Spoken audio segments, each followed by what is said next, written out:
Well, I was given the first line of my short story as an assignment for creative writing, and I had to base everything off of that.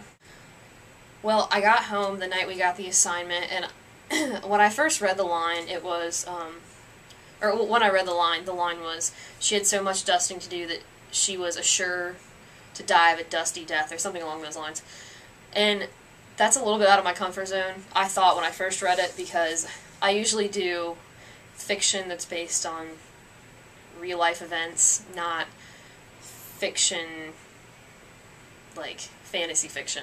I guess I can call this kind of fantasy fiction.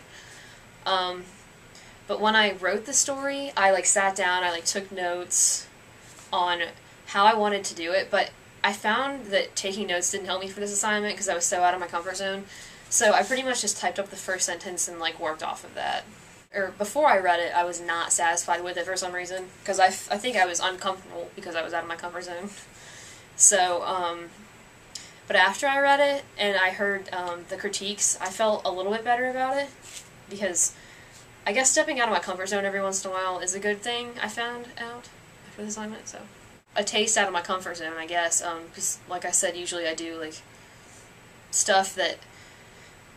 Okay, so originally, Creative Writing 1, Mr. Campbell was write about things you know about. This is kind of something, I used a setting that I knew, but I didn't really know, the events, obviously, because someone is, this is kind of a fantasy story, so I really didn't know exactly everything in the story, but it's kind of like writing about something that I didn't know for a change, because usually I write about everything that I know and base the people, or base my characters off of people I know, but these characters kind of just came out of nowhere. Well, the ashes, obviously, are a life force, and as she was dusting, I kind of turned the story to me, instead of her just dusting her house, as I was, originally going to write about, someone dusting, I wrote about, how she's dusting, but then someone comes to her door with, an urn of ashes, and then, she falls to the floor, and then I left it at the end, kind of the ultimate question of whether, does she become one with the dust that's on her floor, or is she becoming ashes on the floor, or, yeah.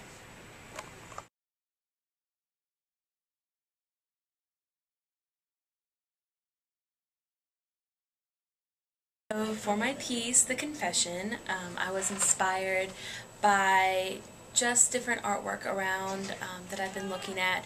I really wanted to do something with the full face. I wanted to create a realistic being instead of something that's abstract or just surreal. I wanted to do something that was completely real, so I was looking at models' pictures and trying to figure out how the face worked, how the muscles were, so I could really portray that in my piece. And the way I decided to do about my process is I wanted to do charcoal, and I never worked in charcoal before, so I had to create my own kind of techniques with it, and it took me a while. It was a trial and error process I had to do, and it took a while, but eventually I created it using ground up charcoal and a dry brush, and I laid it down on the canvas to create kind of a more hyper-realistic sort of phase instead of amateur. So I really felt successful that I came up with my own kind of technique. I really like the piece a lot. I think it was probably one of my most successful pieces I've ever done. It did take quite a number of weeks to finish it, but in the end it turned out really well, and I'm very, very proud of it.